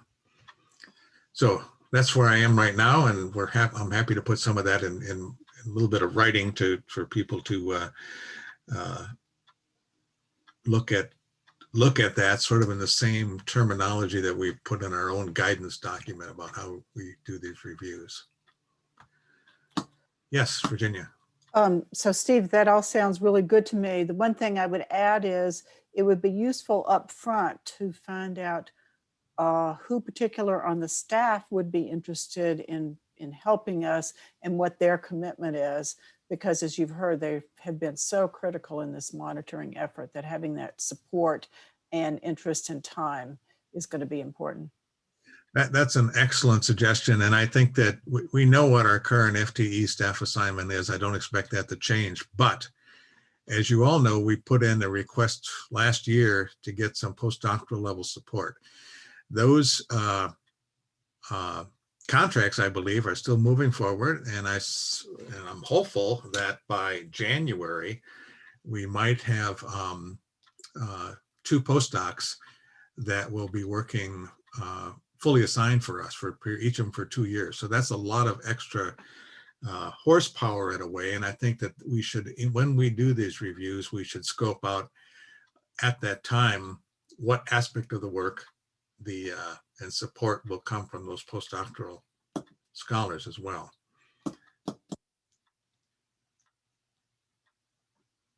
Any other thoughts or Diane and then Bob? Well, yeah, I think in terms of recruiting the postdoctoral scholars, if we knew the areas where we envisioned doing a one-year report, that could influence the recruiting process too, right, Steve? So that someone who could come in, say with some background knowledge of HABs or algae in general might be appropriate if we were going to pursue that topic. So there could, one idea with this shorter term approach of having something in a year is if we're going to get help, if it's not such a huge learning curve, given the breadth of the science that goes on in the Delta. Yeah, I think if we're at that stage, at the recruitment stage, the other thought would be to pick good people who have some broadness to them, and also if I had to break it down, one sort of, largely, whether it's physical, biological, social science, but to cover, so we don't get, I shouldn't say this in front of a couple of people, so we don't get 2 hydrologists, we get a couple of people that are, that are broad in discipline, given that they're 2-year appointments. Steve, if you have 2 hydrologists, you have the entire spectrum of all opinions. I was going to focus on more than one. Well, some of these problems would require someone who's a hydrologist and someone who's a biologist, biogeochemist, if they're both going to help us on HABs, because it's about where the water comes, when it comes, what's in it, and what's going to grow in it. So we would need, hopefully not just one, but cover the breadth and then give them something else to do too. Yeah, I think you're right. I think ideally we'd be doing about 2 reviews at a time. And if we limited them to a year, then over the course of those 2 years, there would be 4 reviews that they would need to deal with, in a sense, plus other things that we might want to do. Exploring topics is another component they could do for us. Okay, Bob? I just wanted to make a suggestion to follow on what Virginia had said, is in my experience, having to deal successfully with a lot of these big and complicated reviews, we've always had a manager, somebody to manage the reviews who is separate from the science team to some extent, but somebody who really understands the system and can work with the staff, say like postdocs and so forth, as well as committee members, but it keeps us on schedule. And it's their responsibility to keep us on schedule, to do some of the major editing, to deal with the production of figures and a lot of other things that the person or persons involved in the intellectual leadership of the project simply don't have the time or the skills to do properly. So I would really consider, finding somebody who can be that manager for individual projects to keep it on schedule and, and bring it to fruition in a timely way. Would you think postdocs would be the? No, in my experience with that, the postdocs aren't experienced enough to really pull this off. They can be very helpful, I think, in terms of analyses and some of the science issues, but you really need somebody who's kind of separate from the science process in a way, who can deal with the logistics of pulling it all together and keeping people on I would say, keeping the timelines productive. So anyway, something to think about. It's something we employ now in the Columbia Basin, and we've done it internationally too, is having that person who knows all the facets of everything that's going on, that really acts as a manager to make sure that it's all bundled up and submitted in a timely way.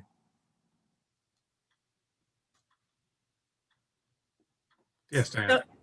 That's in some way equivalent to the role of a study director for a National Research Council committee, where someone at a higher level who's in communication with the agency that's asked for the study and has a timeline and keeps everyone moving ahead. Yeah, that's exactly right, Diane.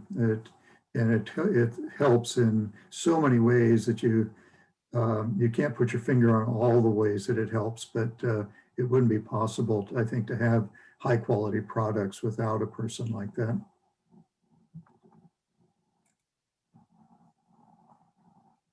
And if we had some people like that, we would develop them and then they would go elsewhere in California, because the system as a whole needs people like that, as does any scientific system, actually.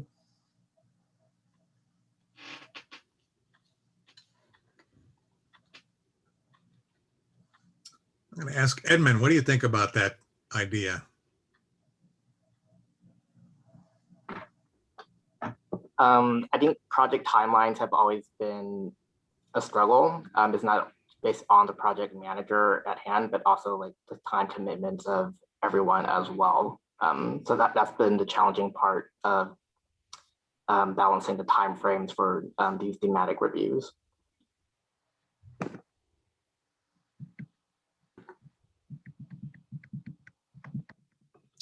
But if there's interest in stronger project management, I think that's something that we can work with on staff to provide, to see if we can provide stronger project management support in terms of that aspect.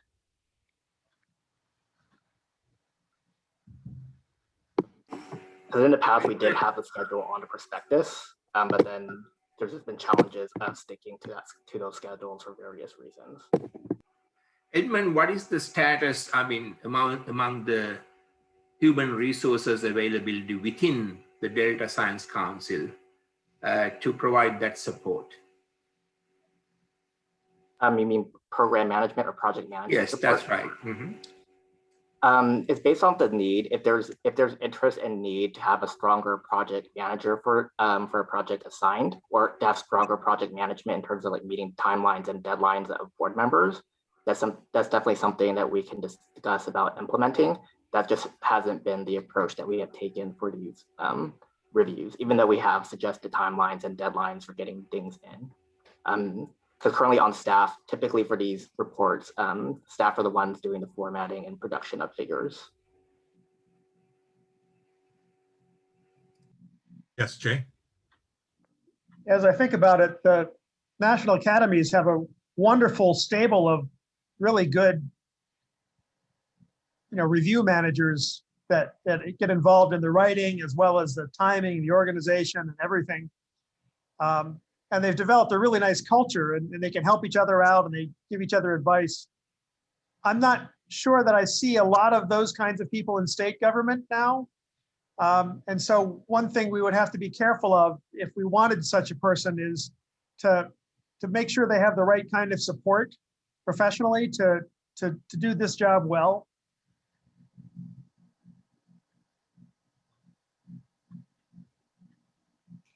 And I think also it takes really the right kind of person too. I really like the National Academy's, approach to things, the way they do it. And I think even just to start, that would be wonderful if we could have somebody like that.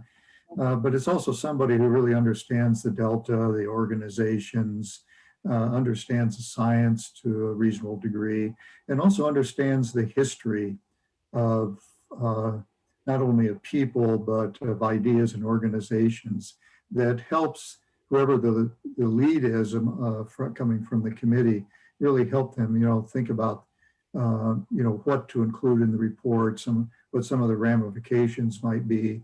And have these things been done before? Have there been similar recommendations from other reports and so forth? It's a right-hand person, but on the management side, or managing this individual project, whereas the person from the ISB would take the intellectual leadership and in concert with the management side of what the report could potentially provide in terms of changing or improving management actions within the Delta.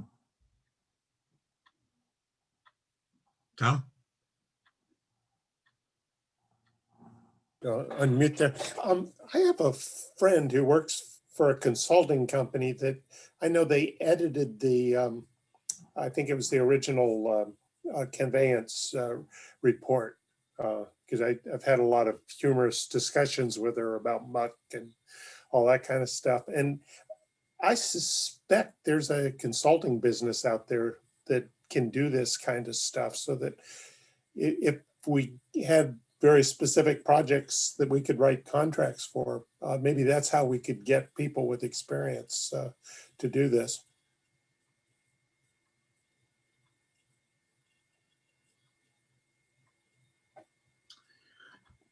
Yeah, I think I have mixed feelings about it because we're the independent science board, and I don't know how much we want to be managed and or have our time managed. So I'm a little cautious a little bit, but maybe Bob, would it be useful for you to, for me, it would certainly be useful to sort of jot down, even in a bulleted form, what kind of duties someone like this would have, and more specifically, because we have Edmund who keeps our schedules together and things like that, and all the various components, and I'm just trying to figure out exactly what that kind of, I certainly believe we could use more support in all stages. And so I'm intrigued by this idea of what, would it be a full-time kind of position, or how would it, is that something you could do and pass around?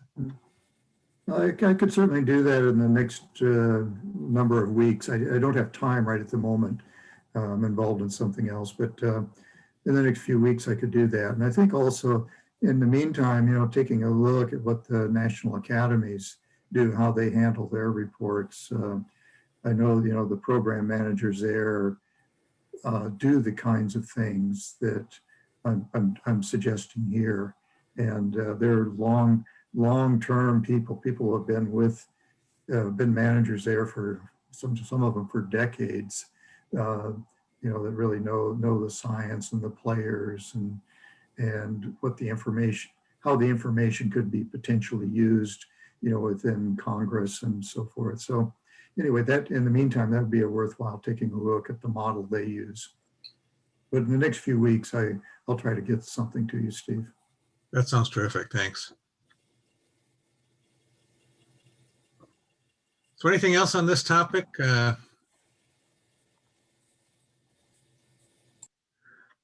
I'll then try to put together the stuff I suggested, and just in a few words as well, sort of along the framework of our current guidance in developing a prospectus, and just scope it out a little bit more, and we can,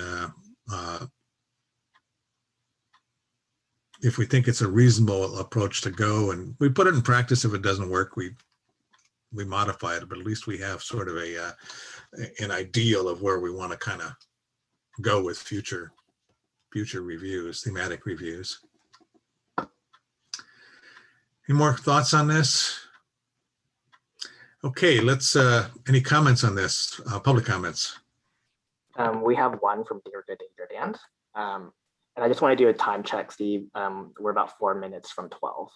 I know I do want people to hold on while I discuss the next two meetings, because we're talking about, and so we'll go fast.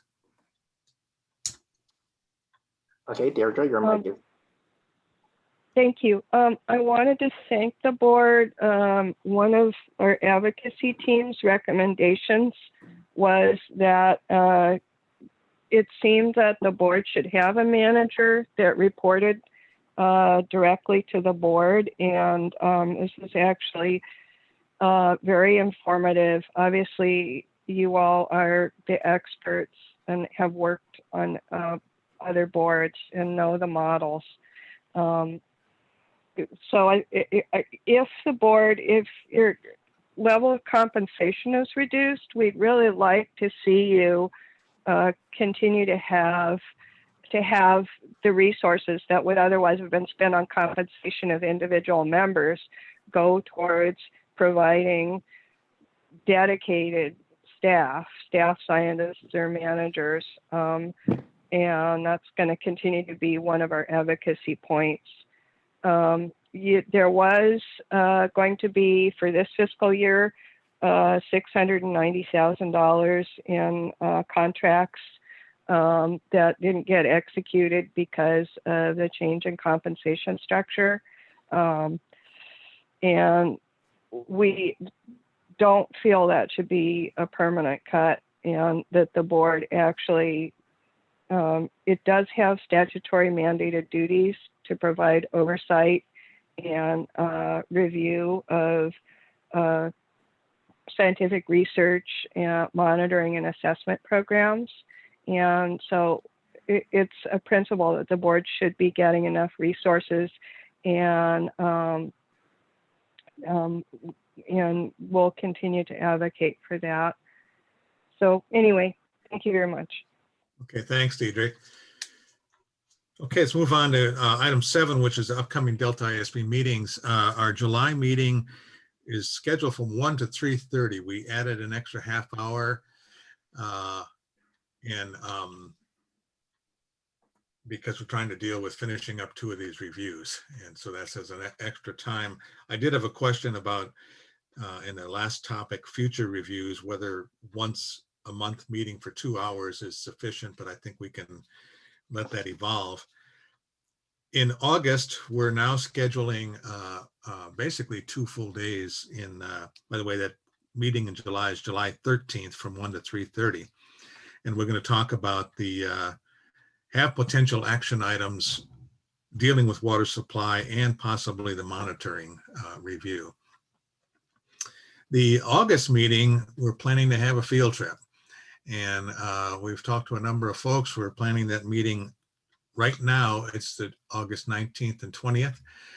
We haven't worked out yet which day would be in the field, which day or half day would be a formal meeting, and whether the formal meeting part would be a face-to-face or a virtual meeting. That's to be decided. There's a lot of reasons why we want to have the field trip. We have enough people who are interested and willing to come down to the Delta, so we very likely will have a quorum for that meeting. There's a lot of reasons for having a face-to-face meeting. One is to get particularly the new board members a sense of the Delta and a sense of the Delta stakeholders. We plan to have meetings where we can interact with stakeholders, see what's firsthand, what some of the key issues are in the Delta, and get a sense of the Delta. The second is, of course, just to get us to meet each other. Some of us haven't met face-to-face, and get a chance to chat and experience ourselves with each other, and again with the stakeholders. And we're going to try and pick field areas that do a couple of things. One is give a sense of the Delta, so probably a variety of different kinds of things. The second would be to have something that is perhaps of interest. Maybe we'll take a boat ride through a harmful algal bloom or something like that, so we can see some of the issues firsthand, or maybe look at where there used to be water. And for the drought issues, the other criteria for picking field sites is for health reasons. We want to spend as much time as we can outdoors and looking at things, and not in buses or in museums. So that's a currently evolving process. So if you have any ideas, send them to Edmund, and he can send them to us and we can chat about exactly how we format those that meeting in August. And presumably by then we'll be in a position to decide, we'll know a little bit further what our situation is compensation wise and begin to talk about future opportunities to get together. So that's also the meeting where we want to begin to invite agencies to come and talk about those things I mentioned. 3 federal, 3 state, and the ones that are doing the most science. What are your current major science issues you're dealing with? What is your science program all about, and how do you do it? And what are your strategic science goals?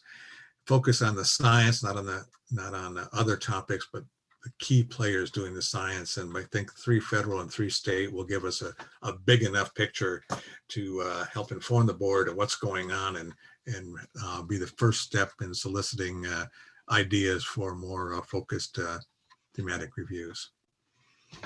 Any comments on those 2 meetings?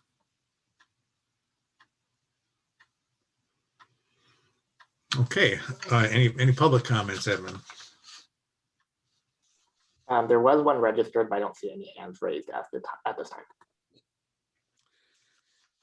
Edmund, do we have any follow-up items? Item number 8.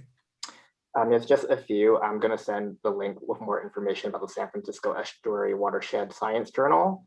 Bob was going to draft some steps or what a project manager would entail for the Delta ISB. And then the current review leads are continuing to work on all the different review projects. Edmund, if I could add, if there's any comments on the current draft of the water supply reliability report, aside from what we've talked about here, please send them along to Edmund and I. And I'll try to incorporate them into the next round. Thank you all. Okay, any public comments for items not on the agenda? Yes, there's one from Deirdre. Your microphone has been unmuted. Please state your name and affiliation. Deirdre Dan, California Water Research. I just wanted to say one of our follow-up items is to ask the Stewardship Council to clarify about short-term contracts. We know that there was a request earlier this year to bring back some of the former board members under a short-term contracts. And honestly, we don't see the legal reason that shouldn't be possible. And certainly consultants or other independent scientists should be available. And the council is currently retaining there's a mercury control independent review panel that's on 2-year contracts that were extended. There are no issues because with the new labor laws, AB 5 and 2257, because those kind of positions aren't replacements. So there's an issue potentially with you because you're a standing board, although our attorney has looked at it and other attorneys and haven't seen that. So that's something we'll be doing. Thank you. Thank you, Deirdre. Yes, we certainly appreciate the help from our previous board members, and we have been getting some volunteer help for those, with the monitoring program in particular, where there's a wealth of knowledge. Okay, well, I'd like to adjourn. We're only 5 minutes over time, so thanks everyone for all the great ideas and all their attention. We'll see you in July.